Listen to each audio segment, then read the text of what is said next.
everyone. Welcome to the RT Podcast. I'm your host for today, Barbara Dunkelman, and I'm joined by some lovely human beings. Hey, it's me, Jessica. How are you guys? I liked your spirit fingers there, Jessica. Thank you. Are we all doing that? It's me, Charlotte. Wow. Yeah. And who could forget Elise? Wow. The stupendous, amazing Elise. Elise. And I'm Barbara. Happy International Women's Day, everyone. Woo! Yeah. Yep, I'm doing the wave. This is a beautiful women's only RT podcast coming live at you from Austin and Los Angeles, the home of the Rooster Teeth company. Wow. I've had a really long day. That was really good. Yeah, it's been a long day already. If you're watching, turn it off. Get out of here. Women, turn it up. Turn it up, Yeah. ladies. Fellas, you can stay. Yeah. Well, Barb, you are right. We are coming, it's 2 and 2 from Austin and LA today. I literally just had that same thought. That's true and true. How does it feel to be done with the RT podcast? You guys will be done with it at, what is it, like 5 o'clock your time? You have the whole night ahead of you. We'll be done at 7 o'clock. We're ready for bed at that time. Why does it That is record at true. this time? I'll probably sit down and listen back to the record, make sure I sounded okay. Just your own audio? Fine tooth comb. Yeah, just like figure out what was, I don't know. That was a poorly ill thought out bet, and I apologize to everybody. Is this what you guys like after? So because it does end at 5, do you guys still have stuff to do, or you're just like, I'm done with work No, for the day? I have stuff to do. Okay. Yeah, Yeah. at least has stuff to do. Oh, so does Charlotte. A woman's work never ends. Cue woman's know. work, which is a Speaking great of song. which, did you see that Burger King tweet? Oh my God. Yes, I did, and I thought What's it up was a with joke. that? Wait, is it the women belong in the kitchen? They tweeted women belong in the kitchen and then replied to it, and yet only 20% of chefs are women, and it's Yeah. What the? it's a bad tweet. Yeah. I'm always so shocked when I see big brands, for example, Burger King, tweet out things that I don't know how it got past anybody. Like I can't see a group of people being like, "Oh yeah, this is great. This is a great campaign to launch on Women's Day," and like a great tweet to put out just by itself, because no one will take that out of context. No, all. and no one will not click into the replies. Yeah. Heavens. Yes, it was a bad approach because I think I get why they were doing the clickbaity, we'll flip the expectations, turn this joke on its head, but they should have just, on a day where women are just trying to feel welcome, maybe just kill some of the, the snark and the humor. Just lead with the earnest, approach. And to like add to it, it was Burger King UK. And the whole like Meghan Markle interview just came out yesterday, and we're already feeling weird, about things anyway. So I'm like, come on. Yeah.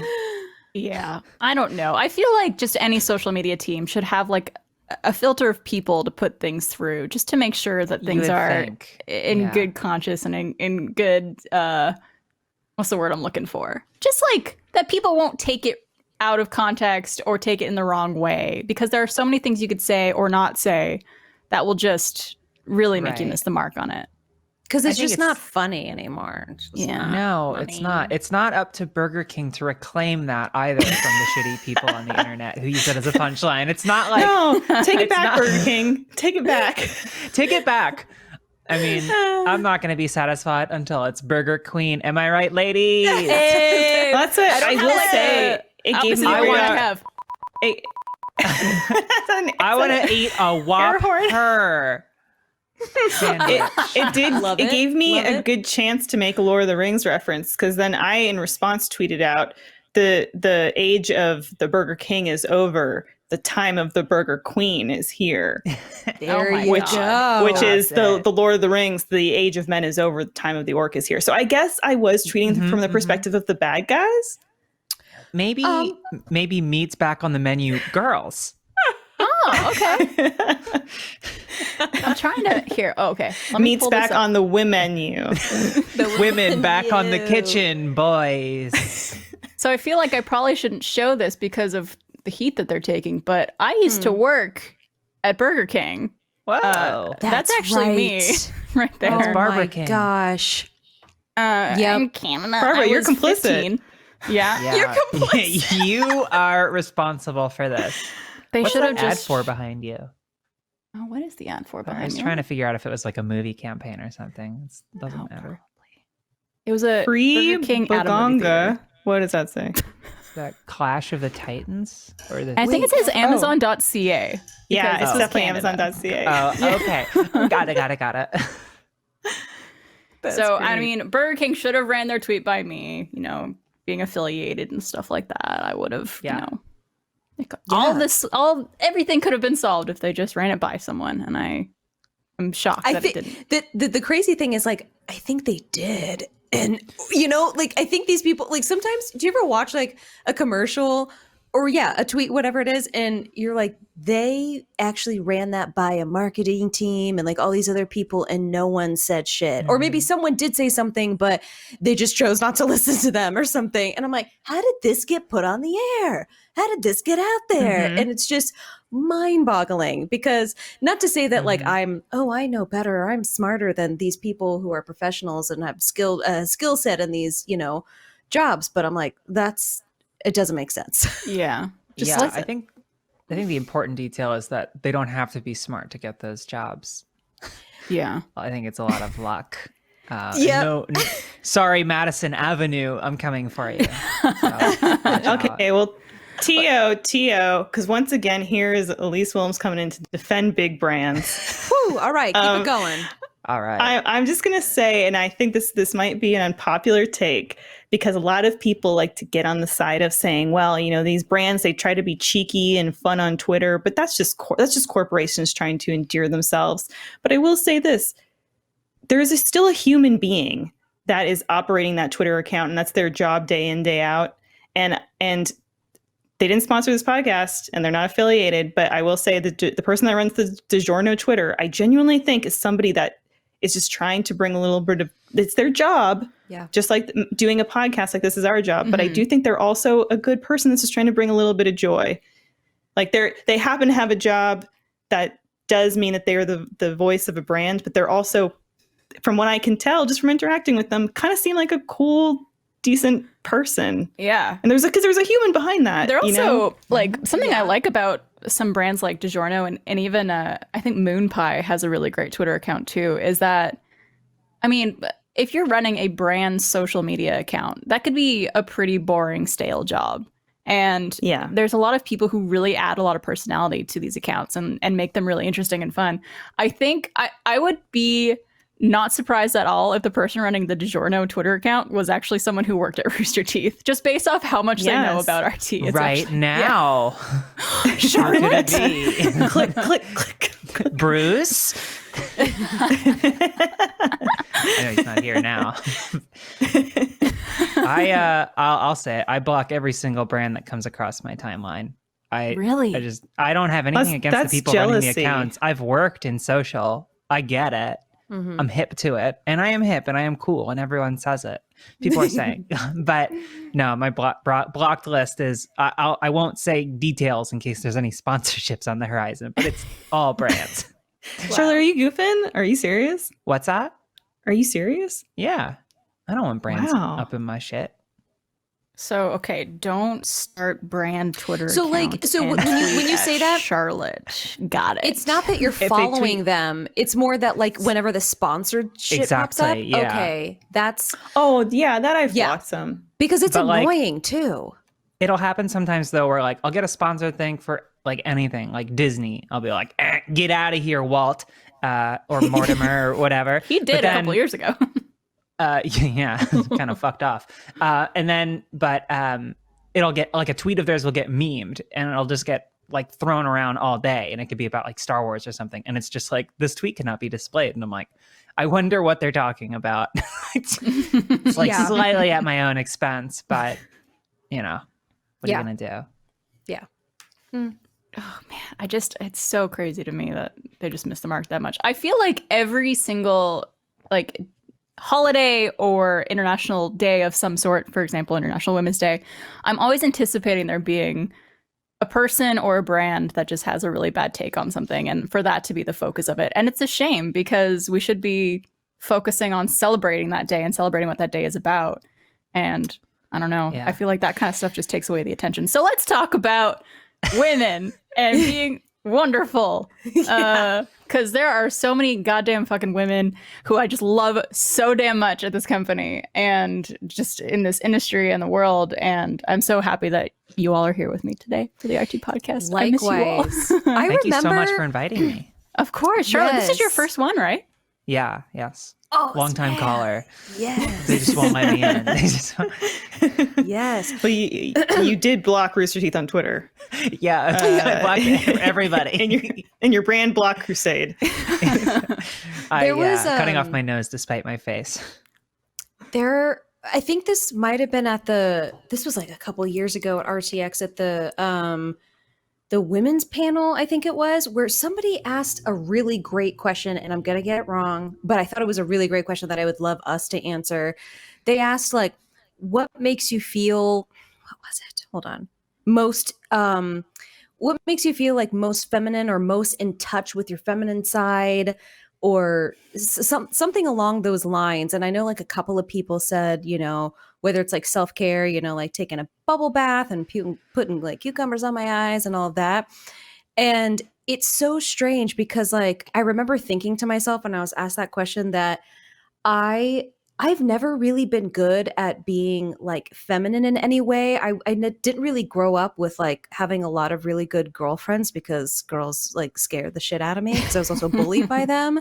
So that was like kind of difficult, but I feel most like, you know, powerful when I am around like other women. Mm-hmm. Drunk in the bathroom. Yes. Yes. Those are the best. Like, I know it's silly, but like, it really is just like the best moments when, you're drunk and you're like, you are so beautiful. You're the shit, girl. You know, just like, yes, you just hype each other up. Yeah. But I really do. Like, I feel more powerful, more in touch with that side when I am just with like, the other ladies and we're just being awesome, you know, because not to like, oh, women, you know, that paint their nails and stuff, that not to like say anything bad about that. That's awesome. I just love being in the presence of like other women. I feel even more powerful. Mm-hmm. Mm-hmm. Yeah, we're definitely concocting diabolical plans. Yeah. Making someday Rooster Teeth will picking up school buses. Yes. Yeah, I love that too, especially when because I'm kind of like you, Jess, where I did get bullied a lot, and so I you know, sometimes you still have that reaction of like, am I going to get? And you can be a mid-30s, you know, a woman in your mid-30s and still feel that. I feel like it never really goes away. Mm-hmm. But I feel that. I also just, for me, it's like a big part of like looking and feeling like when my skin is, this is so superficial, but I feel more feminine when my skin is clear. Like, because it's hard to see on my pixelated camera, but I have like too hot you are too pimples. hot. You side are of my neck. Yeah, I was gonna. No, jump on that. the side. You know when you ever get like pimples on the side of your nose that are cystic, and then your nose feels thick. Yeah, I just woke up today with a bunch of like cystic under my skin, but like when my skin feels clear, I'm like, I'm fresh. I feel pretty, and I feel like I can put on makeup, and the makeup will look smooth, and I will feel pretty. Hell yeah, that's awesome. Cool. Yeah, I mean, it's a whole. That's more than one podcast, I think, for a trans woman. To be honest, it's a pretty big subject, but I think like this might sound like a cop out, but I'm going to say all of it because I mean, for my whole life, it's just like shame associated with femininity and wanting to present as such and embody such. And so I love it. I love dressing up. I love earrings. I love doing my makeup, and now I'm trying to get more opportunities to go outside. It's mostly just in parks these days, of course. But if I had to boil it down to one, it was like getting my hair done last fall, and I got like bangs for the first time, which was like fucking cool. And because, you know, for years, like I knew about myself, but it was a long process of like mental gymnastics and coming out to people and making myself okay with who I was. So it was a lot of like clandestine thing, like painting my nails and like a cute top that is kind of, I guess, femme of center, sure, but it's kind of just like androgynous. And so like, sure, it feels good to just like unabashedly just be like, yeah, here it is. This is just it. I'm not like wearing just enough makeup that you can't tell. I'm just wearing it. And it just feels so cool and gratifying. Well, you have such incredible style and are like, your makeup is beautiful. Like I feel like I need to sit down. You need to teach me some things because I've been doing this my whole life and you've mastered it so quickly and it's so gorgeous. I know 3 things and I just did them. We were talking before that your outfit today is fire. Yeah. And you always look so stylish. And give us you make Lindsay and I look like gargoyles. Yeah, it's kind of my God. Look at that pencil skirt. Yes. I love it. The fall vibes going. I got the camp socks. You gotta rock a mock. Gotta rock a mock. Wait, but do you look cute? Are you only looking cute because we're on the podcast, or do you look cute every day? Because that's just, this is for records. No, I would say as much as I would love to every day. Okay.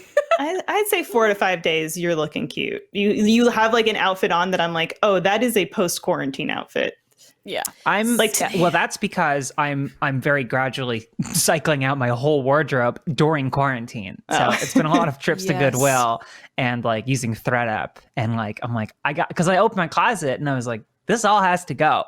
We have to swap out everything. Yeah. That's me once a year. I get, Jessica knows this because she's at the office here in Austin, but at least once a year, I'll come to the office with multiple trash bags of clothes that I no longer wear that I'm like, I'm going to take this to Goodwill. I'm going to donate it. So if anybody wants anything before I take it to Goodwill, please go ahead. And it's like, here's some essentially free shopping for everyone. I was at the office once. I was in Austin once when Barb did her like, here's my stuff. And I like, I got a few things. And like one of the dresses is my like, of my handful of like nice dresses I have. I'm like, this is good because it's also very comfortable. It's got like short sleeves and it's not like tight anywhere and I feel comfortable wearing it.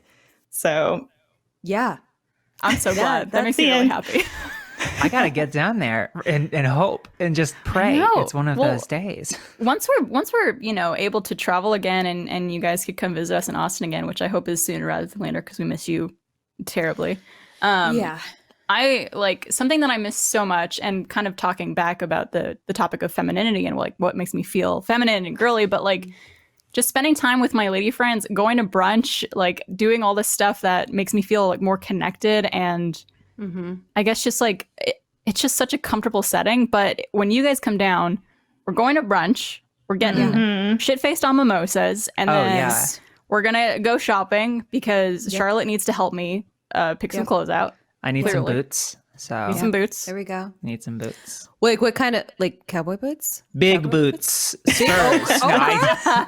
I mean, I could fuck with some cowboy boots. Although I think I need kind of a more like understated black tall boot. So many boots. Boots. I could see in like especially the skirt you're wearing now, like a white cowboy boot too. Yeah. I think would look really good. That would be great. Or I could just wear like gym socks and moccasin slippers. That's true. That's also good. Or just walking around Texas. I'm wearing like my good sweatpants today. Nice. Oh, there you go. When I was in high school, I wore a lot of sweatpants because I was pretty athletic. So I was always like, had some type of practice or I just kind of how I was. And one of my best friends, Neil, we called each other Nellis and Ellis were our like nicknames for each other. And he would always comment on how some days I would be wearing my good sweatpants, my dressy sweatpants. And what constitutes dressy sweatpants? I was also wondering that. That's a good question. What does constitute? Say no more. I can see it. These are like, they're not like your typical sweatsuit. It's like a sweater material almost. Oh, okay. Yes. They're fitted. So there's a good fit. Those are nice. Damn, you got somewhere fancy after this. Are they tapered at the end? I might go to the patio or yeah, big day. Charlotte, they're just more like fitted throughout, I would say, than tapered. Okay, and I'm taking notes. I'm like, but one thing you do have to know is like skinny jeans are out. Okay, that whole thing is nice center part, Elise. I see you. Are you guys aware of this too? Like this whole 17. what Gen Z is determining to be kind of out of style now, and all millennials are just like, but this is what I grew up wearing. It's what do I do now? Yeah. Have you talked about this on the podcast yet? No, not yet. Oh, you think we talked about this with Gus and Kevin? Hey guys, so skinny jeans are out. I don't know if you've heard. Well, then the skinny jeans are out. Yeah, I legitimately like don't know. Then what do I wear? Jinkos. Isn't it like They're the back. baggier kind of like mom jeans? I think is what they're called. Yeah, like a boyfriend cut. Yeah, or a wide leg crop. Those always. I feel like I'm swimming in those though. Like I feel like I should be painting something. I think it's like whatever works for your body and your style, and like whatever you want to wear, just wear it. I agree. I'll say keep wearing skinny jeans. Yeah, I'll say it. Just fuck them kids. Fuck them. The RT podcast does not support the opinion of Charlotte McGrath. Charlotte is a rogue performer. But it's also watching. No, I think they're cool, and teenagers intimidate me, and I cross the street when they're coming the same way as me. No, Charlotte, we literally, I think this might have been on a previous podcast where I told Barb that a lot of the like, you know, when I'm randomly going through TikTok, there's like these younger girls, like teenagers that are showing me like hacks with my makeup and just know more things in general than I do now. And they terrify me too. When Jess and I are like, oh, we're scared of girls, we're not scared of like women our own age. We're scared of the teenagers that are going to beat us. Oh, yeah. Yes. Well, it's crazy because so like cool. in high school, I knew I wasn't popular and I was constantly worried about what people were thinking about me. And somehow I'm now 31 and I'm still concerned about what 16-year-old girls think of me. We do a job where we literally are like, critique us. Yeah. Let us know below what you think about us as people. Yeah, it's like we should not be doing this job. Should not be doing it at all. And can I just say, I watched the movie Moxie the other day, the new Amy Poehler joint on Netflix. I can't wait to watch that. And the cast is, you know, all teenagers, or it's about teenagers. And I watched for I don't think I saw a single pair of skinny jeans in that whole movie. Oh my god, disgusting! It's coming to an end. Well, it's not only the fashion, it's not only skinny jeans, but apparently now middle parts are the only way that you can wear your hair too. Yeah. Like you can't do a side part anymore. Side parts are old. Get with old the program. Man. If I do a center part, I look like Wednesday Addams. Now I kind of want to see it. I feel very similar with my I'm center not going to part. touch it's not great. Yeah, I was like, no, your hair's perfect. Don't touch it. It doesn't always sit like this. I assure you, I can be spooky. Because like, Charlotte, do you have a natural part? Because like I don't, so I have to train my hair to part in different ways. So, and I also don't have a great hairline, which is why I'm not doing the center part because I'm cool. It's really just to mask like a bad hairline. Well, I think masking insecurities is a big thing with Gen Z, just like it was for millennials. And oh, thank God. I think you're good. I think you're on the money. Yeah, I think it might be a human thing. I have a natural part, and I used to, for a while, I was parting it the other way when I had short hair, for volume. And for volume. Well, it didn't look great. I was fighting with it. And then one day I flipped my hair over and it looked 100 times better. I was okay, got it. Nice. I'll stop trying to go against nature. Yeah. I don't think you've ever had bad hair. Stop. Just put that out there. Stop. I mean, yeah, you know what, Barb, fuck it. Just fuck it. Yeah. Although, that's cool. I don't know what's going on, but the older 80s. I get, the further up these little guys go. That's the problem I have, Barb. Yeah. That's why I have to force the center part. That'll hide them nice. Or that's why I do the beanie most days. We love the beanie. We love a beanie. Love a good beanie. And also to hide the fact that we haven't washed our hair in days. So, that too. I've noticed more and more that I have some pretty gross habits. Like the longer quarantine goes on, the longer this pandemic goes on, I'm like, man, I'm just like truly deep down a really gross person. Like if I'm not on camera, I just won't shower. Yeah. For days. Yeah. I feel so bad for Trevor. I literally thought the same thing. Like, like if Devin's just like, oh, sexy time. I'm like, I haven't showered in 3 days. So we need to figure that out. It will be a time. It will be a special time. It's always funny because Trevor's the sweetest. Like I'll definitely notice when he's like, oh, like we have like a nice day off to relax. Like maybe you could take like a nice warm shower to relax. And I was like, nah, I'm just gonna sit on the couch in my pajamas I've been wearing for 3 days. Good for the tact though, the like at least suggestion of like, I'm gonna give you the benefit of the doubt here. Yeah, I told Jess this, but like I stopped eating sweets recently because I'm trying to not fart as much. And I do think that sugar is like really a big catalyst for me in that department. And then a friend of mine recently had the observation of when we get back to quarantine, she was like, are there going to be lots of people unintentionally farting because they got used to just like being out and being in their own homes, farting all over the place, and now they're back in the world and they've lost that inner valve that's like, don't just fart blatantly. I don't have a mute button anymore. Right. Whenever toggle. Yeah. No, I did that today valid... on a funhouse meeting. I do it at least every day, once a day. In any recording that I'm in, I have literally on my thing that I could just press if I fart. Have you ever, you guys? That's fantastic. That is a valid concern, because there are certain things that I feel like we've gotten used to in the past year that I'm like, it would be frowned upon if I did some of the things that I do alone in public. Absolutely. They were before. Like what, Jessica? a lot of frowning happening. Just kidding. A pie. Yeah. No, but I was at the grocery store with my mom, I think this past, maybe a couple months ago, and there was an older woman right in front of us who just let the loudest fart go. And it was long and loud and just like right there, in the aisle. And we were right next to her.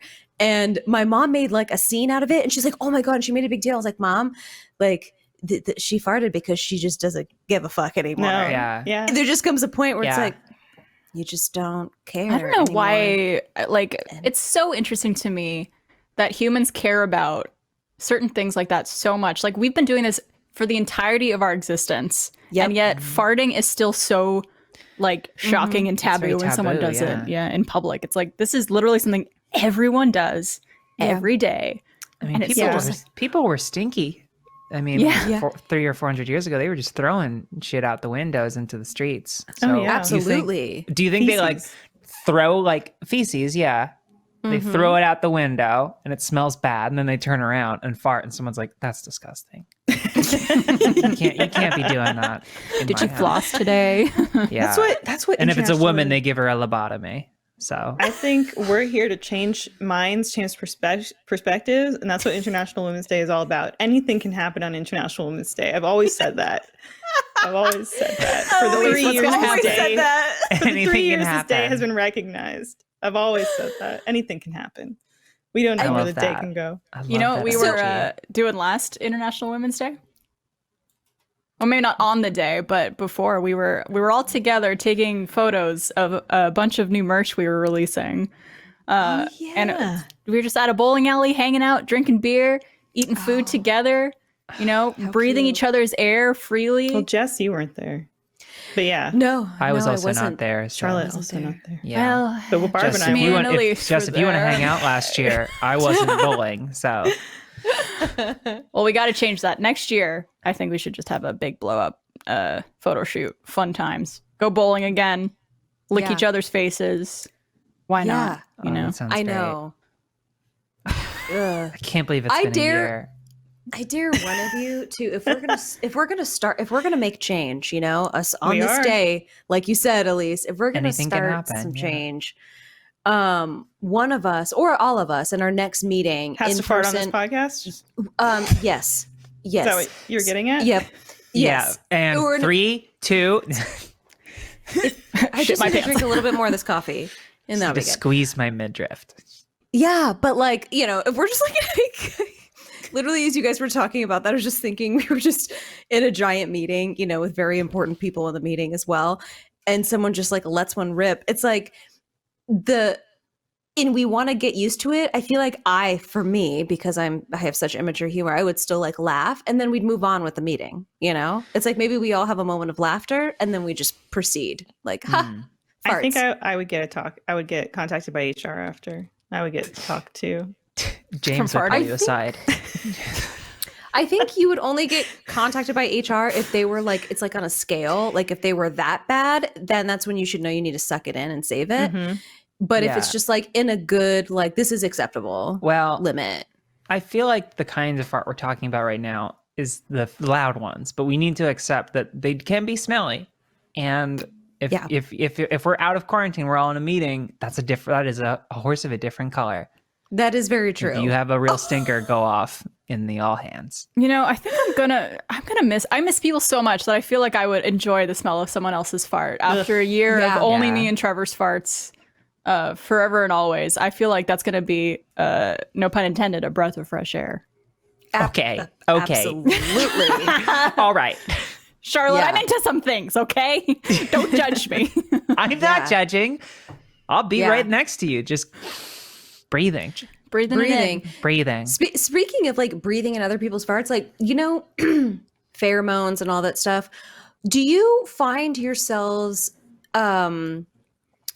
not necessarily liking your partner's farts, but just like, you know, there's, you know, do you know what I'm trying to say? Like, you enjoy their smells, but do you also enjoy their farts because you're attracted to them? Or is it just like farts are farts, they smell no matter how attracted I am to you?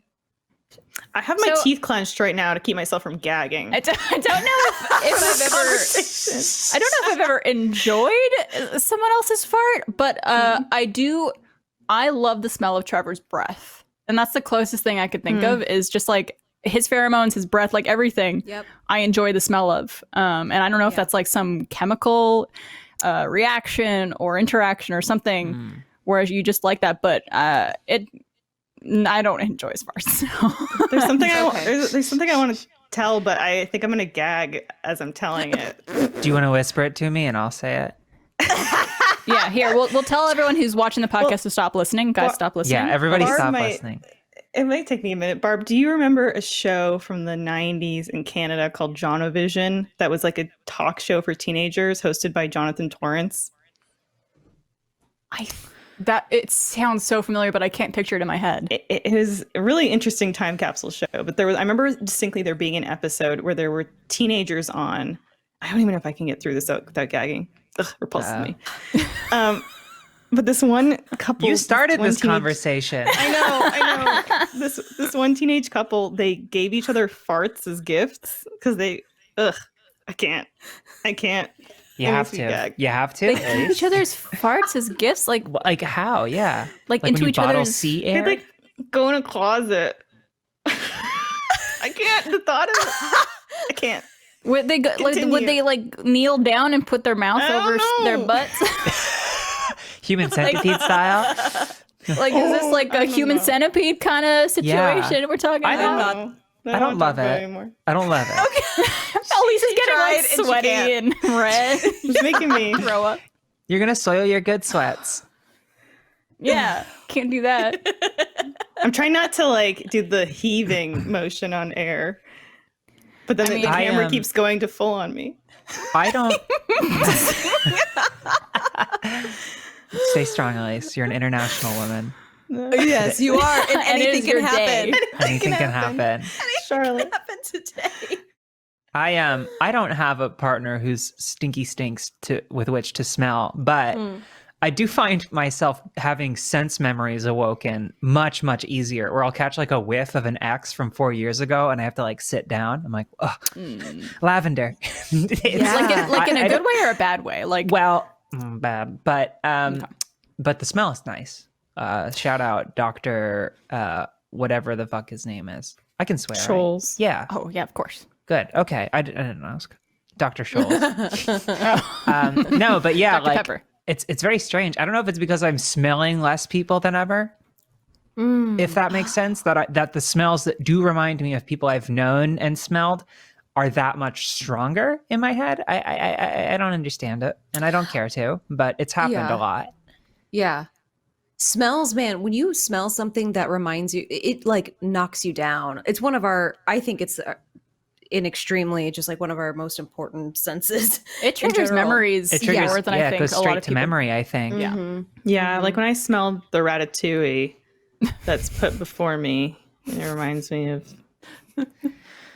Go on. I love Ratatouille. I love Ratatouille. The movie or the dish? Or both? The movie. The dish is what I'm talking about. Too. And the underrated. Dish is, well, the dish is a simple but impressive a peasant's dish dinner. That's fair. I would like to taste some perspective when I have it. Perspective. Perspective. I don't like food. I love it. Love it. And if I don't love it, I don't swallow. Oh, wow. I really like that movie a lot. Love that. Have you guys ever seen the Ratatouille ride that's at I think it's at Disneyland Paris? No. It's really cool. It looks like the cars are not even attached to the ground. Go look it up. You can just drive them around the park. After the PCast. The way that amusement park rides have evolved over time is insane. Like, I don't know if any of you have been to the new Star Wars ride at Disneyland. No. I think it's also Disney World now. Mm-hmm. I don't know why I'm blanking on the name. Trevor and I were just there last year. Edge. Galaxy's Edge. That's the one. That's the place. And then the actual ride itself. Oh, Smuggler's Run, maybe? Is the ride? No, it's Smuggler's Run? Isn't there one with AT-ATs? It's a brand new ride. I'm sure the chat will type it in a second. Is it but Smugglers something? There's no smugglers in it. But like nothing, it looks like nothing's on a track. The kind of the same way you were saying, Elise. They're just like, the cars are essentially just going around this area. But it's done in such a masterful way that you always think you're about to hit something. And then the last minute, they just like move you around. It's so much fun. Oh my God. Oh, that's fun. I love a good ride. But I think I took for granted how easily I could just hop on one as a kid and be like, wee, this is fun. Because last time I went to Disneyland, my sister was visiting us here. I hadn't been on a ride in like 6 or 7 years like that. And then I got on like the swing, something low rent. And I was like, oh God, this is what it's like. It took a second to adjust. I had to get my sea legs back. Yeah, that's the same thing. I used to love roller coasters and all those type of rides. And I went to Disney World and went on the, it's the ride in the Hogwarts castle. Where you sit it like you put the thing over you and it just kind of like it just moves you around, but there's all these screens kind of in front of you, and you're moving at the same time, and I just got completely sick, and then I couldn't do any of the rides for the rest of the day. And I'm like, when did this happen? Like all of a sudden I'm an adult, like and now I can't do fun things anymore. Where that happens, where you're like your equilibrium changes. Yeah, some fluid leaks out. When I'm on the screen rides like that too, I just close my eyes for the screens because I don't like it. I like the practical stuff too. I just think that the practical stuff is so much more impressive and holds up. I agree. Even in that Hogwarts. By the way, the ride ride is called Rise of the Resistance. A lot of people are typing in chat. I just wanted to pop it in there. It's brand new. It opened like maybe a year and a half ago at most, I think. When you're in Hogwarts and you get to like the Whispering Willows or the Whomping Willows or the spiders and stuff, that's the stuff that I actually enjoy more. Yes. Because it's like a real thing in front of me and somebody crafted it, I think is really cool. Have you guys been on the, it's at Universal, the Jurassic Park ride? It's a water ride. Oh, yeah. I think it's gone now. Someone told me that. No, I think that's it's really been depressing. replaced. I think it's now Jurassic World.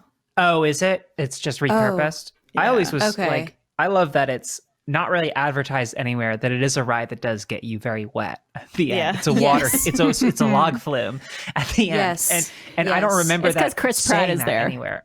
Okay. I'm just kidding. Okay. I'm just kidding. Bye. Yeah, but they did the practical He's the worst of the T-Rex Chris's. and everything. Yeah, he's a bad Chris, but he's got a good body. He was fine in that movie. That way. Yeah. He'll get you wet. He'll get you wet. I think, in my opinion, the worst changeover that they did was the Tower of Terror is now that Gardens of the Galaxy ride in Disneyland. They rebranded it and it's Chris Pratt again, another Chris Pratt ride. But they changed so much of that ride to now, like, you still do the up and down on that ride like you would on Tower of Terror, but it's more of like you're bouncing. Like, it's not as much as like you get sent up and then drop a whole lot. It's a lot more bouncing, so it's a little more nauseating, but also you only see outside at one point in the ride right at the end. The rest of the time you're just looking at screens of the characters doing stuff. And I'm like, the whole point of Tower of Terror is like you're looking outside and you're getting dropped and you're getting lifted back up and all that stuff. I'm 100% with you, and you're the only person that I've heard share that opinion, because I think that the novelty is scaring the shit out of you, dropping you, making you feel like you're falling, and then also just showing you how high you are. Exactly. It's the scary part. Right. That's where the fear comes in. Also, the line was always really fun, if I remember correctly. It's been a long time since I was on the Twilight Zone version, but like when you go down to like the boiler room and it's like very spooky and very Twilight Zone-y, and it was like, because that's like part of their whole shit, right? Is that like when you're waiting in line, it's supposed to feel like the experience. Yep. Yeah. And now it's just like, here's Rocket Raccoon. And it's like, it is. There it is. That's Groot. There's all my favorite guys. Wow. I do like how Rocket does his little spiel. He does his little like, listen up. We're going up in this and I'm going to need you to go find this thing. You're like, whatever you say. I like how you're still doing kind of like the animatronic mouth when you do that right now. Just a little. Right. Just a little. Is that the only joint effort between Vin Diesel and Bradley Cooper? Have they ever starred on the screen together besides that? I cannot think of a single example. I can't think of one, but I need it. It's a good combination. Yeah. I'm just saying. No, they haven't. Wait, Vin Diesel? Yeah. Yeah. Groot. Oh, right. Yeah. I was just like, I am fame. I was thinking of the blue guy. What? Dave I am Bautista. Drax? Dave Bautista. Yeah. Drax. I don't know. I like today has been just like a really back-to-back day after a weekend of doing nothing. So my brain is just not functioning very well. So like remembering names and words for things is so off today. I don't know how you guys feel, but No, anything can happen. You're right. Today's a special day. Anything. That's Elise saying it. I don't know if that's just a day thing for me. I forget things a lot, and I hate it because I'm like, what's happening to me? I know I'm getting older, but like that also just can't be it. I just could be getting dumber, which is fine too. I attribute it to us overloading our brains with information in a new way, in a new stimulus, in a way that we never were supposed to. yeah. And so we can't retain information or absorb it and regurgitate it in the way we were programmed to. Yep, that's 100% it. Yep. Yeah. I have to take like 15 minutes between shower and starting my day in the morning to just lay in bed in my robe and just look at the ceiling and just will myself into another day of life in quarantine. Which I know sounds like a bummer, but it is. There's not really any way to sugarcoat it. But wait, I didn't finish. It sucks. I mean, have you guys been able to just turn off like that? Because for me, I think my problem is I need constant stimulus. And if I'm not getting that, like to the point where if I'm watching something on TV, I'll pick up my phone and start scrolling on social media. I'm like, why? Like I'm watching a show. Why do I need to be also looking at my phone? It's the same. Yeah, no, it's really bad for me too. I'm the exact same way. Like we were just watching a show the other night, whatever show. And I'm like, why am I on my phone right now? Like, do I have to be like double stimulated? This is insane. Like DP, what the hell's going on? Yeah. Yeah. I just don't get it. It's something I'd like to be able to remedy and like get rid of that habit after a while. I think it's just when you're not being stimulated in any other way. Yeah. Face. It's just like you. That was fine. That was good. Yeah. It's like you need. I don't know. It's like I'm overcompensating for it at this point. But my screen time has been stupidly off the charts, and I feel just like really gross about it. Yeah, I have as well. But then there's also times where and it's usually on the weekends, because I think work has been shut off and I'm not on my laptop, where I literally will just kind of be on the couch and just stare for a long time and be very unproductive. And there's that whole feeling of, when you're on the weekends, oh, finally I can be productive and get stuff done because I worked all week, but then I'm not productive on the weekends either. And then I make myself feel bad that I wasn't productive because I am just sitting and staring at a wall for an hour and actually being okay with that, which is very interesting. So it's, I don't know. I can't put my finger on it. I don't know what it is, but trying to figure it out. I have therapy tomorrow morning, 9 a.m. So maybe I'll figure it out then. Therapy. Yes. Therapy. Yeah, I don't know. It's also it's just so hard to keep track of everything. Like I remember last year we're like, oh, we all have so much time. We can do all these things that we never had the chance to do. And it's just like, even though I'm home all the time, I feel like I just can't keep, like I haven't been really gaming much. Like I just can't, like I want to watch stuff and I also want to keep in touch with my family and I'm, working and stuff. And then like, and part of that I think is like cutting gameplay footage all day, and by 6 p.m. I'm just like I can't do it today. I can't go play video games. But like something's constantly giving, and I'm trying to make that a more voluntary thing because I do really enjoy games, of course, and I want to play more of them. But like it's hard for me to decide what doesn't get attention, and then something I really love and usually dedicate a lot of time to falls by the wayside. And like exercising. Like I used to take so many walks last April and May.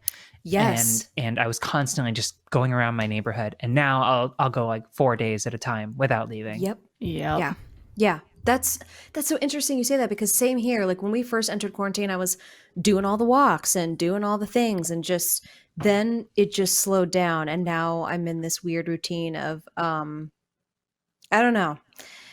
I'm not doing any of that anymore. It's Elisa's right. It's unnatural. We get down and we don't really have a way to pick ourselves back up. Like I have a Discord channel with my friends and I was like, hey, I'm having a really rough day, guys. And I just needed to acknowledge that to someone. And they're like, take a walk, do something you like, listen to music, take a shower. And there's all these things I know how to do. And I'm like, no, I know. I know what my coping mechanisms are. I just needed to put out there that I don't feel good about this right now. And I can't lean on any of these things because they're just so tired. Well, Charlotte, if you ever need to text someone that without any advice in return, I will gladly give you my number. She will not give it. If I could just get a damn, that sucks. Yep. Yeah, that's all I need. That's literally all I needed from my friends. And they were all like, do this. I'm like, guys, I know I have the coping mechanisms down. Yeah. I just needed to tell a group of people, I'm upset, and just have it be out there and sit for a second. And for them you to just go, want somebody to I'm listen. sorry. Yeah. Just like, damn, dude, that sucks. That's rough. Yeah, I'm sorry. Shit. Fuck, man, that's sucks. like rough, man. That's like such a bad time, dude. I messaged Barb this the other day asking, we're in a pandemic, we can't actually see each other in person. And I asked her, like, because I know Barb, you, and maybe even you guys too, play games outside of work, but through obviously our computers. And does that help you or make you feel more disconnected? Because I don't really do any of that outside of work. In the beginning, I was playing Jackbox games and doing a lot of that. And now it just, again, like fell off, and I just don't really virtually hang out with my friends anymore. No more like Zoom catch-ups or anything like that.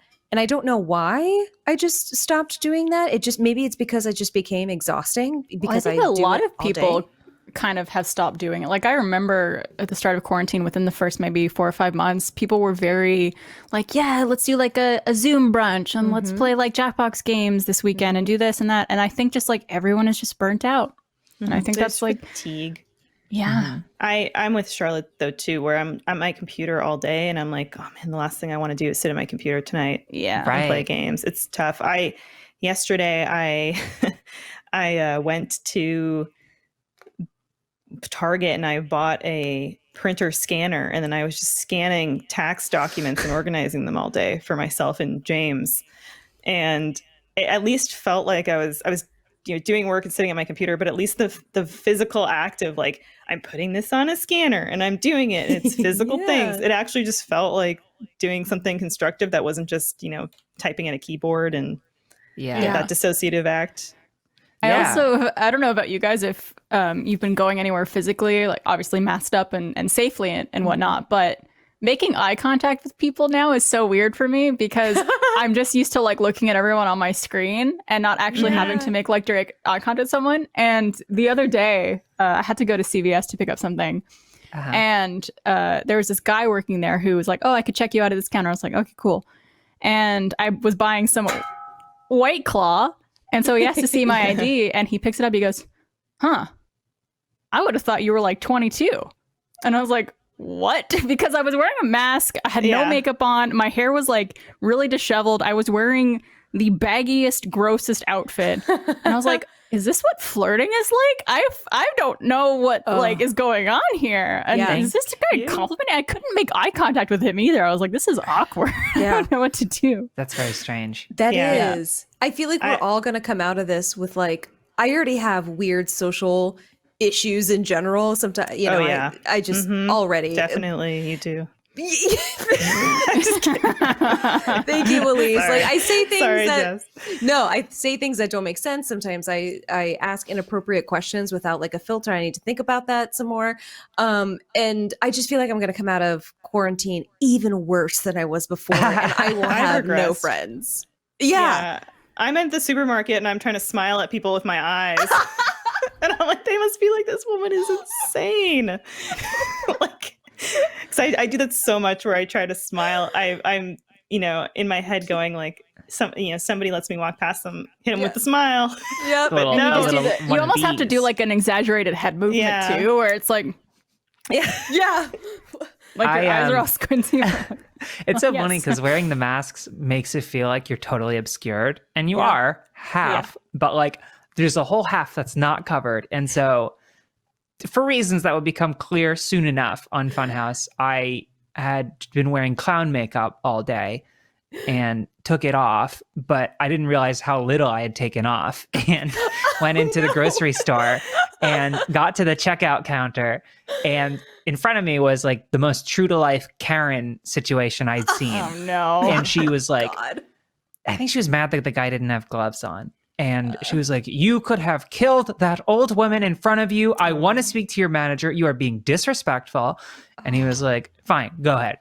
And he was just so over her shit, which was cool. Yeah. And then I got to the front. I'm like, ugh, sorry about that. And he was like, it's no problem. I'm like, oh, people, right? And it was this little moment and I felt good about it. And I was like, yeah, this is humanity. We are making a connection. And then I got back to my car and I pulled down the mirror and my eyebrows were green. My whole face was pasty. I had red smeared on the other side and ringlets, like raccoon ringlets of green around my eyes as well. And I was like, whoo, no. I'm an insane person. Right? I look like that, nuts. You know Charlotte, you know the scene in like Dark Knight where the Joker goes to see Two-Face? And then pulls off the mask, and then Harvey Dent like freaks out. Yeah, but it's like you didn't freak out when you just saw this part. Yeah, like it takes the Joker pulling off this for him to go. It's so funny too. Yeah, even just the way he moves is terrible. Oh, I love that scene. It's so funny. Yeah, so just same thing basically. That is what I looked like. And well, can I ask, why did you have clown makeup on?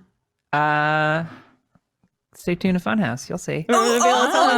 Okay. Oh, yep. Dope. That's just my day. You asked if I look like this every day. And in truth, no, I don't put on this makeup every day. I put on other makeup most days. You know what the saddest part up. About clown up. Yeah. I think it should be clown down. I just realized. I got to clown down. Wake up, clown down, baby. Yes. No, you're good. I was just going to say, it's so funny to me. Anytime we've had to do anything silly in a video in this work from home situation, the second you're done recording and you like end the call, and then you're just alone in your own room with like some crazy shit on, and you're like, what is my life? What am I doing? Yeah. So sad. At least at work, we'd be around each other, and it's like, haha, this is goofy. Now I'm gonna go wash this off, lol, guys. But it's just sad now. Yeah, I'm just like, well, this is me. I got these big mirrors in my room, and I turn to my right, and I'm like, the fuck is wrong with you, Charlotte? What are you doing? All around me are familiar. Yeah, but I'm making content, so I am just a clown. So I'm not worried about it. Right? Yeah. You know. Yeah. Who cares anymore? It's fun. Yeah, I mean, like. Yeah. I've had this really weird realization about myself too, and I would like to know if you guys experience this too, but looking at myself a lot on camera nowadays, because you're constantly looking at yourself in a webcam when you're filming content from home, I've noticed that the muscles on one side of my face are stronger than the other muscles on the other side of the face. Like I can't lift this side of my cheek and mouth as much as I can on this side. Let's see. Okay. And so I've noticed when I talk, this lip kind of like goes like this a little bit, and now everyone's going to notice it forever, and I regret saying this publicly. But I'm like, is there a way to kind of like exercise one side of your face to like strengthen these muscles and make them more That's so interesting flexible? Because I've never noticed that about you. But now I'm going to look at it. All we're seeing, I will bring it up every time. No. It's why I've strategically put my camera at an angle so you can only see half my face at all times. My nose does not point straight forward. It's like a little like it tilts down into the I guess house right. I used camera right, house right. I use stage directions all the time. I worked at a theater camp for years and years. Yes. Yes. That's so great. Yeah. No, I look at myself exclusively in meetings. I don't look at anyone else. I'm only looking at my tile. Aren't you glad that Google Hangout finally added the function to be able to have your camera in the group? Because sometimes I would pin just my camera just to check it out, but I had mirrors behind my setup. So I'd be looking at myself for however long, and then I realized I'm like, oh, this is everyone can see that I'm just eyeing myself. Do you ever have that slight momentary fear that everyone could see what is being pinned by someone else in the group? Yes, I do. Because the times that I do pin myself to look at myself, I'm like, oh, wait, what if I accidentally clicked present screen and it's just myself? What you should do is, if that were a thing, or you do have a mirror behind you, pin somebody else and then just go like, yeah, yes, right. Like I have Patrick up on my whole screen. Just like, yeah. I was thinking the same thing. Yeah. Yeah. No, but that is something I've also noticed something about my nose too, where it just like swerves this way. Something that I'm like, did I just notice this now because I have to stare at myself all day? Or did I notice this in the past and just blacked out on it? What? I don't know. I think it's because, it's probably a function of just looking at yourself all day, every day on camera. Yeah. The way we are. Like, I've stared at my face so much in the last year, more so than I ever wish I did. I know. My whole life. A lot of selfies in the camera roll these days. For me, it came in like years of editing videos that I was in. And going, oh God, like, is this the visage that all are to see? You know? When you hide yourself under a veil. Mind. And I'm totally with you, Barbs. Like sometimes if I speak really expressively, I do like, I don't know if it's just that my jaw is uneven or something, but it's just like, it gets slack. Like I guess that slack or whatever. And I'm like, oh no. I definitely sometimes things tense up in a way I don't like. And, in editing myself, I'm like, idiot. Actually, no, I kind of like dissociate from that person. Like when I edit myself, it might as well be a different person. It took me a while to be able, I still. That may have been actual dissociation though, from dysphoria. Now that I think about it.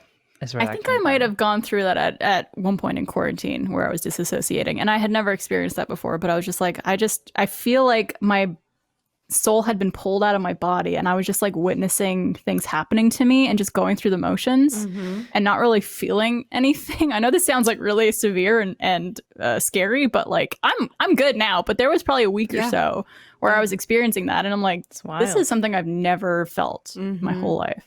It's nuts. Yeah, you're not the only person, you're not alone in that, because I feel like that was like when I talked to my therapist just about like, she checks in, she's like, so, we're a year in, she's going to be like, how are you? Throughout this entire journey of just the way that we've changed and just like weird things that we've gone through, like that, Barb, where it's just like a natural thing. We've just like changed. You know what I mean? Yeah. And we've just gone but we don't normally notice it. Yeah. To this degree. Yeah. I was thinking about that last night. Yeah, you're so right. Like, I wonder how nauseous we'll get on roller coasters when we get back from all this. Oh man, I am going to be blowing chunks. Yeah, and I can't wait. Ew. No, I think about it a lot because I'm like, oh, I'm gonna, coming out of quarantine a different person, which kind of but like it's so weird to think about actually like I think about, now that we've reached a year, I think about going into it last year and the moments leading up to it, which felt like it was all part of the current moment over the whole quarantine. But then I'm like, oh, I was on the precipice of so many things that I just did not understand. And I feel weird about like framing COVID as this kind of like evolution of self and this time of change, because it's also been a time of like misery and completely avoidable death. And I think that's really, you have to square that. But also, I mean, like it's this period of like crazy change. I don't know. I'm still sorting it out, and I think I will be for the rest of my life. But it's so weird to think about going into it and coming out of it. I get it, because I also feel like I don't want to, diminish anybody's experience that actually like it was a terrible time for them. They lost their job or somebody that they loved or had something horrible. But I do think a lot about just the ways in which it's made me slow down and reevaluate certain things, or reframed my mindset, or showed me that I could reframe my mindset in ways. Like I also felt like I had a big, I feel like I'm an ambivert, and which maybe is surprising to some people, because some people are like, some people are like, well, she's really wild and weird and out there. And it's like, when I'm alone, I crave my alone time, and I really need to be alone. Yeah, same here. To decompress. Never heard that term before, ambivert. I had to look it up before, because I was like, I need to know, because I always lived my life thinking I was an extroverted person, but then I do feel like Jess and I actually talk about this a lot, because I think we're in the same camp where we get kind of exhausted by social interaction. And quarantine has kind of, I think, been bad for me in a way, because it let me regress into just being somebody that is very, like alone, even more so. And I think that I changed a lot in my 20s of being somebody that's like, I'm just going to go out there and I'm going to say yes to everything. And now I'm like, but I really just do want to stay home. Like, I'm actually not in the mode where I'm like, can't wait to get back out there. Like, I miss everybody that I love and care about in my life, but I'm not looking forward to a return to the feeling of a constant rat race, or feeling like you need to keep up with everybody else in life, or this FOMO or anything. Like, I'm not really looking forward to that, if I'm being honest. No, I absolutely. It's so interesting, because like Barb in the beginning is like, when this is all over with, we'll all get together and we'll do brunch. Like, I'm looking forward to those type of things, but and then going home to, recharge my batteries. But I'm not looking forward to, like you said, the rat race, the FOMO feelings, because there's a weird thing within myself. And I've talked about this with, Barb too, where I, a lot of the times, want to be invited to things. You see it in all the memes where you want to be invited, but like, you're not going to go. And it's not because like you're ditching them for somebody else, but you're just like, I'm just here now in my own house by myself, and I'm just chilling. When I know that if I were to get off my ass and like go, I would have a great time. Yeah. And so it's like, it's those moments where I'm like, okay, all of COVID, like no one's hanging out, so I don't have to feel that FOMO. And this is so awful to say. It's so awful. No, Jess, it's awful, but I think about it a lot. I was thinking about this last week. Yeah. And so now, like you said, like that's a perfect way to say it, is like back to the rat race, if those feelings again, having to like keep up with all the things just to make sure that I'm feel still, I guess, validated, which is a whole nother thing of like making sure I'm on the right career path, and am I hanging out with, it's just all that again. And yes, I am not looking forward to it either. It's almost, obviously everything about the pandemic and being in quarantine, there's been so much awful that has come from it, of course. But I think something that it's taught me is that like, it's okay to be honest with people about how you're feeling. And the right people in your life will accept that without like needing an excuse. So like if you're friends with people and they invite you somewhere and you say like, oh, sorry, like I'm not really feeling like going out today, or, I'm a little tired or whatever. There's friends that exist that will shame you for that and guilt you for that. And there are the right people who should be in your life who will understand and don't need you to explain yourselves. It's just like, okay, that's fine. We'll catch you next time. Like, all good. Yeah, which is why I think Jess and I work well as friends, because we both reject each other constantly. Hell yeah. This constant rebuking. And I've been it's like an understanding if you know, you text somebody and they get back to you 2 days later answering that same question, it's like you don't need to say sorry. It's like, I get it. Like it doesn't, and that doesn't mean, and I go back and forth on thinking, am I just being a lazy friend? Where's the line between putting an effort into your friendships and relationships and then just not putting an effort? You know what I mean? So I go back and forth on that line, and I have to make sure I'm putting in effort, but also like if I do get a text message and I'm in the middle of something else and I don't respond until 2 days later, it's like I didn't mean to, you know, I was in the middle of something and I forgot to text back. That's also a very, I think, deeply personal thing. Like I think every person is different in terms of what they expect out of a relationship or a friendship. And it's just finding the right groove with someone and what people expect and how to essentially meet the needs of those you want in your life. So like Jessica, for you and me, I feel like you and I could go weeks without talking, and then we'll text each other and it's just like everything is normal again. And like, yeah, we could talk about deep things. Like if I see something on the internet where like people have hung out or something, I'll text Barb and be like, I feel sad about this. And I haven't talked to Barb in like weeks, but she'll be like, I understand. Like I feel, you know what I mean? Or whatever, like deep stuff. And we don't talk for weeks, but it's okay because we pick up right where we left off. And like for me, I don't know if I could be close friends with someone who needs like daily communication and daily interaction, because that's not what I'm able to like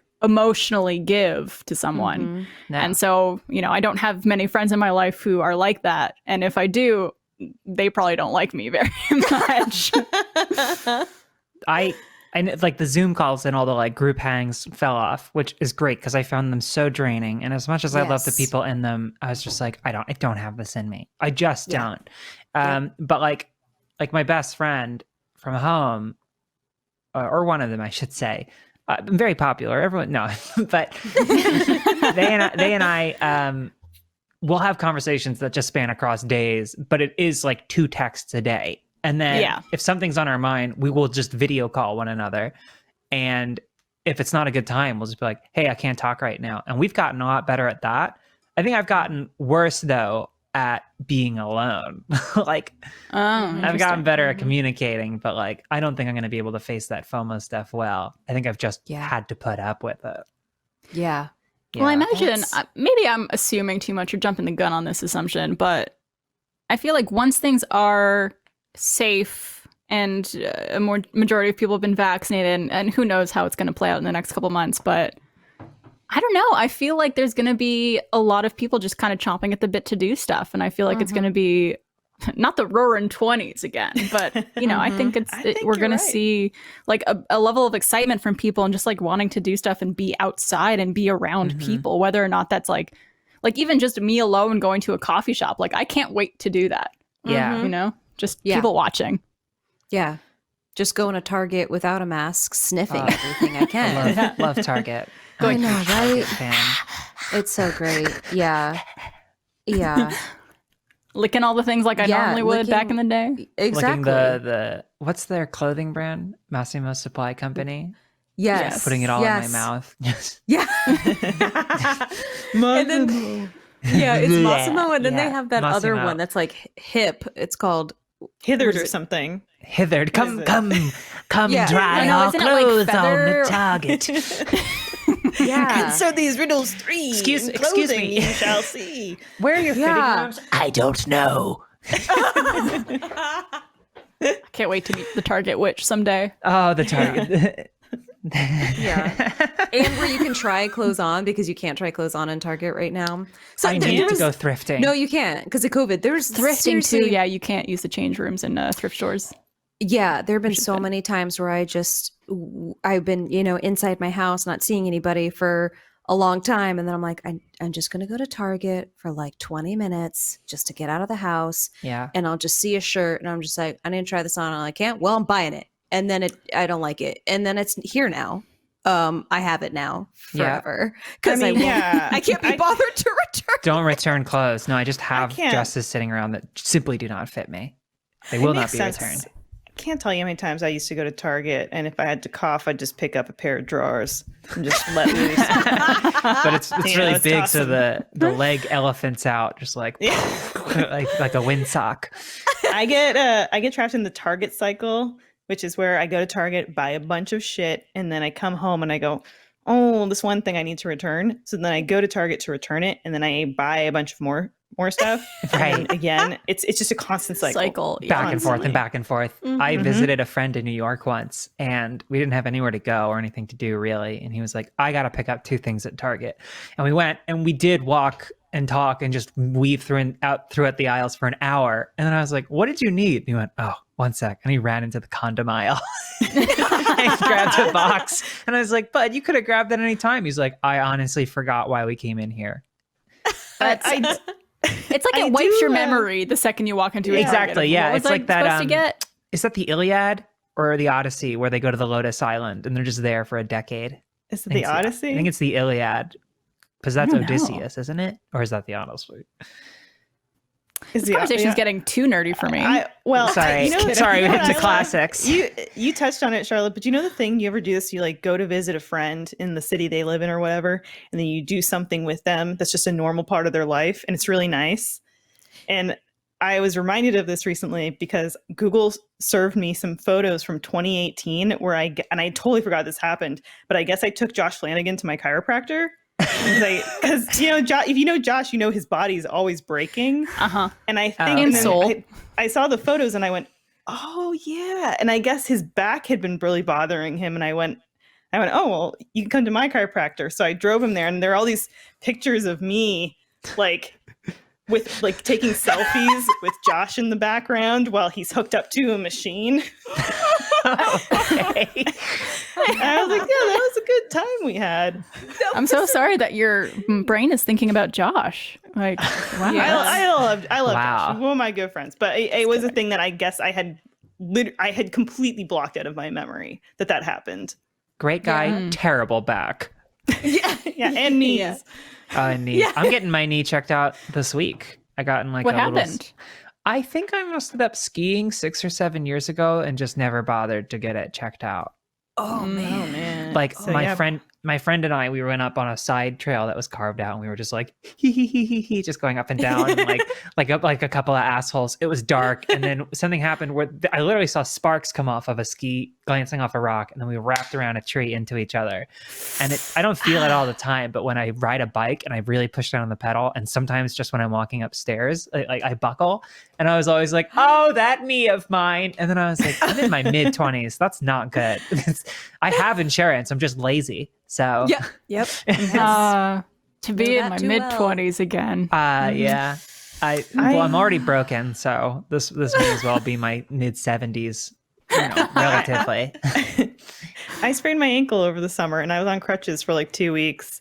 And when I went to get it x-rayed, the report said something about how like there was deterioration in my ankle. Oh no. But like the doctor didn't address it at all. And I was like, hello, like, is this something I should be worried? Like the way that it was phrased made it sound like there's like, gingerbread in my ankle and it's all crumbling. Like I was like, should I be concerned that this is happening? Are you getting enough like calcium? No, I'm taking calcium tablets now because I don't know. Okay. But also that doctor, I feel like, should bring that to light. Yeah. I feel like that would be a concern. Yeah. Yeah. So Charlotte, it can, address it if you can. Yeah. I'm going to go to a doctor.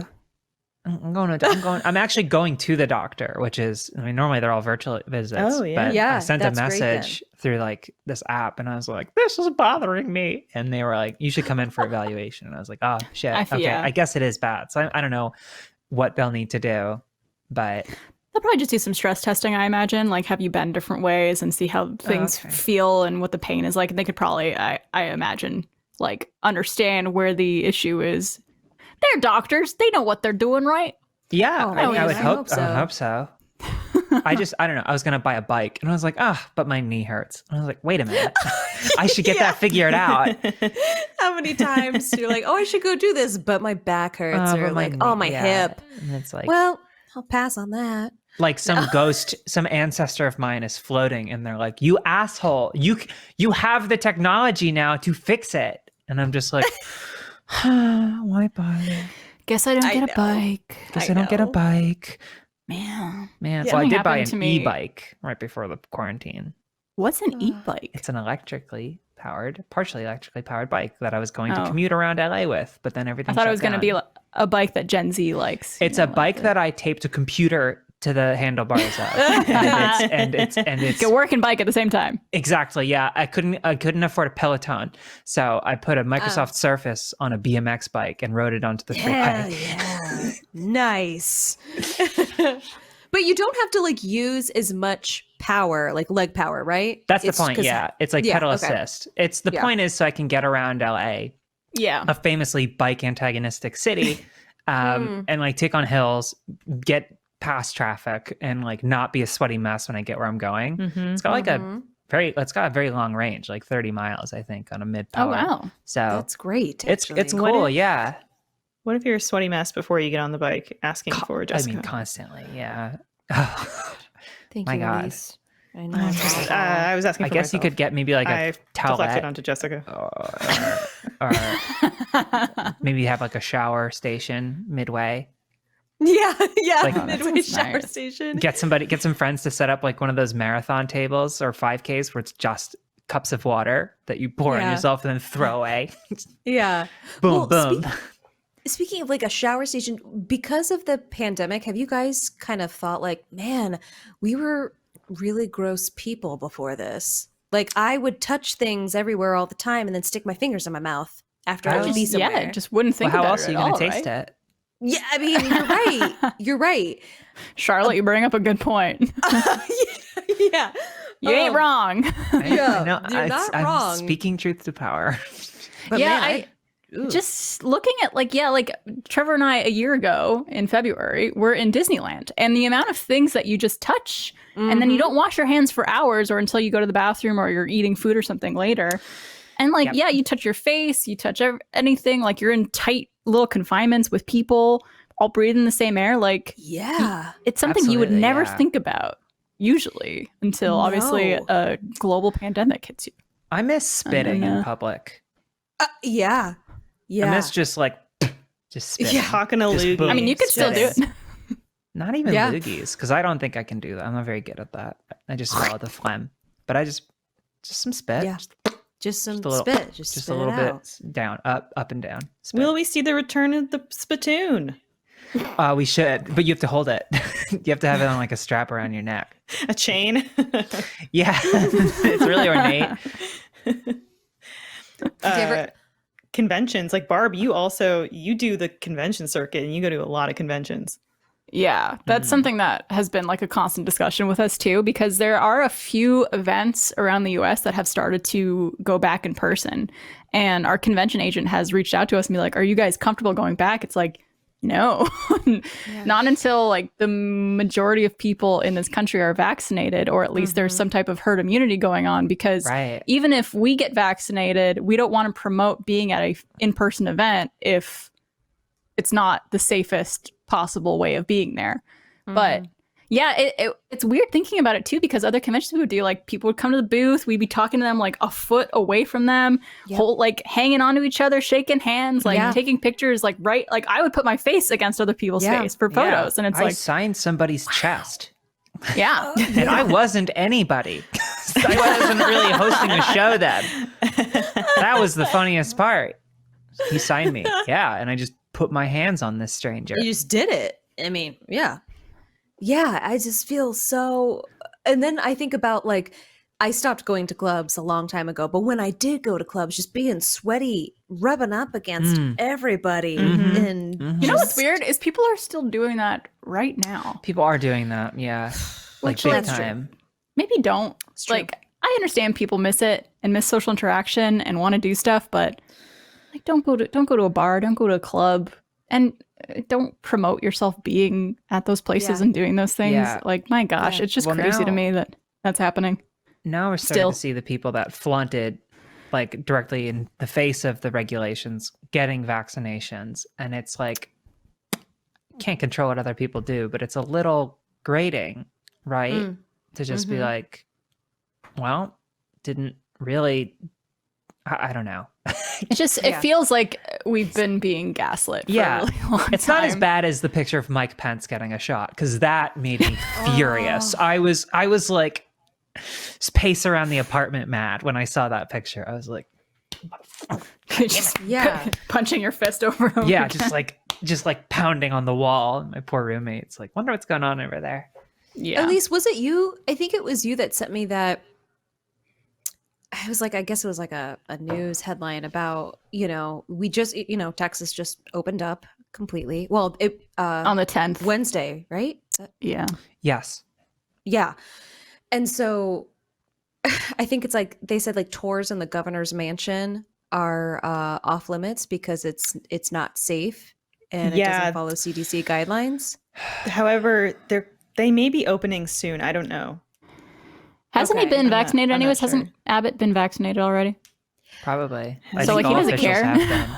He probably has, but it's just kind of like, what? Like you just opened up the state, but no tours because, we live here and we don't want. Don't come near me. What? Yeah. No. It's just such an interesting mentality, not to rag on this too much, because I know I'm sure everyone, including us, are kind of over the quarantine talk and the mask talk and, COVID, but it is something that's really prevalent in our lives, obviously, very, very much. But, when people were voicing their frustration and concern with Texas choosing to do what it's doing on Wednesday, I've seen a lot of responses being like, well, just don't go out, just stay home and just wear your mask. It's like, I have been doing that for a year now, and I have to have been doing it for a year now because other people don't do it and don't follow these guidelines.